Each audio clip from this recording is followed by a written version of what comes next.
எதுக்கியா பயப்படுறீங்க? ஸ்டாலின் அவர்களுக்கு என்ன பயம்? ஏன் பயப்படுறீங்க? என்ன பயம் உங்களுக்கு? எம்எல்ஏ சீட் எல்லாம் ஜாதி வச்சுதான் கொடுக்குறீங்க, எம்பி சீட்டு ஜாதி வச்சுதான் கொடுக்குறீங்க, பஞ்சாயத்து தலைவர் ஜாதி வச்சுதான் கொடுக்குறீங்க. ஏன் உங்க கட்சி மாவட்ட செயலாளர் ஜாதி வச்சுதான் கொடுக்குறீங்க, ஜாதி வச்சுதான் கலவரமே பண்றீங்க.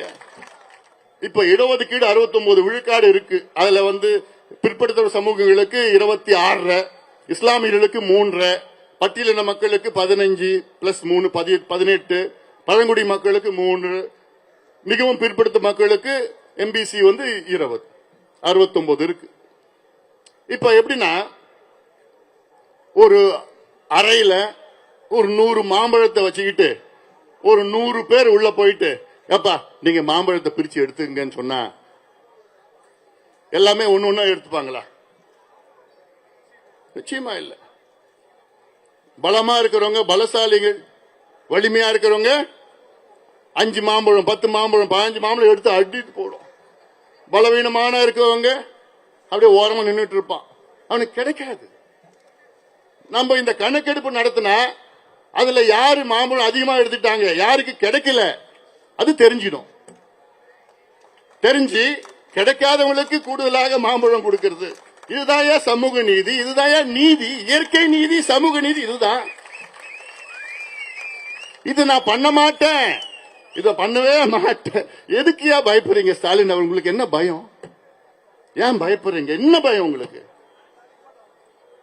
எம்எல்ஏ சீட் எல்லாம் ஜாதி வச்சுதான் கொடுக்குறீங்க, எம்பி சீட்டு ஜாதி வச்சுதான் கொடுக்குறீங்க, பஞ்சாயத்து தலைவர் ஜாதி வச்சுதான் கொடுக்குறீங்க.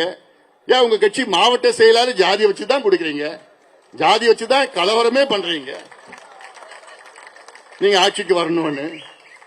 அப்புறம் எதுக்கியா ஏன் இந்த ஜாதி கணக்கெடுப்பு ஏன் நடத்த மாட்டேங்குது? இது ஜாதி கணக்கெடுப்பு மட்டும் கிடையாது, நான் மீண்டும் மீண்டும் சொல்றேன், இது ஜாதி பிரச்சனையே கிடையாது. தமிழ்நாட்டினுடைய முன்னேற்ற பிரச்சனை, தமிழ்நாட்டினுடைய சமூக நீதி பிரச்சனை, social justice problem of Tamil Nadu. எல்லாமே நம்ம பக்கம் சட்டம் இருக்கு, 69 விழுக்காடு இருக்கு, எல்லாமே அதிகாரம், அவர்கிட்ட அதிகாரம் இருக்கு, ஆட்சி இருக்குது, அதிகாரிகள் இருக்கிறாங்க, நிதி இருக்கு.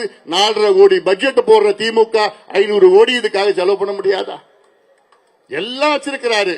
ஆனால் அந்த சமூக நீதி நிலைநாட்டுகின்ற அந்த மனசு மட்டும்தான் கிடையாது. இல்லவே இல்லை. ஆனா நிச்சயமா வரலாறு முதலமைச்சர் ஸ்டாலின் அவர்களை மன்னிக்காது.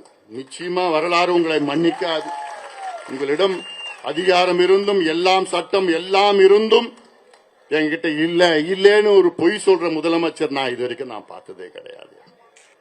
எவ்வளவு பார்த்தது, எவ்வளவு செய்யலாம், எவ்வளவு முன்னேற்றம் கொண்டு வரலாம், எவ்வளவு மக்களுக்கு முன்னேற்றம் கொண்டு வரலாம். இதுதான் வேண்டும், இதுதான் வேண்டும். அதனால இதையெல்லாம் தொடர்ந்து நாங்கள் வலியுறுத்துவோம். அது நாங்க சோர்ந்து போறது கிடையாது. எவ்வளவு காலமா நாங்க பார்த்துட்டோம். மருத்துவர் ஐயா அவர்கள் 45 ஆண்டு காலமாக இந்த கணக்கெடுப்பு வேணும், இந்த கணக்கெடுப்பு வேணும்.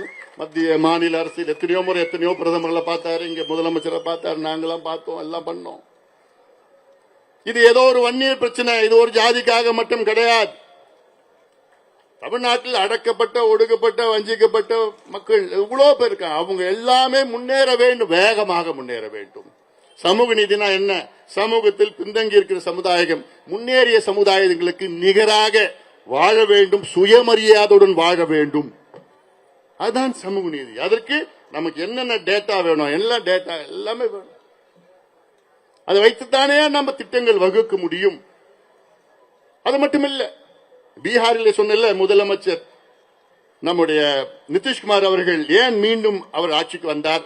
பல காரணங்கள். அதுல 2 முக்கிய காரணம். 1 கணக்கெடுப்பு நடத்தினார், 2 அங்கே பூரண மதுவிலக்கை கொண்டு வந்தார்.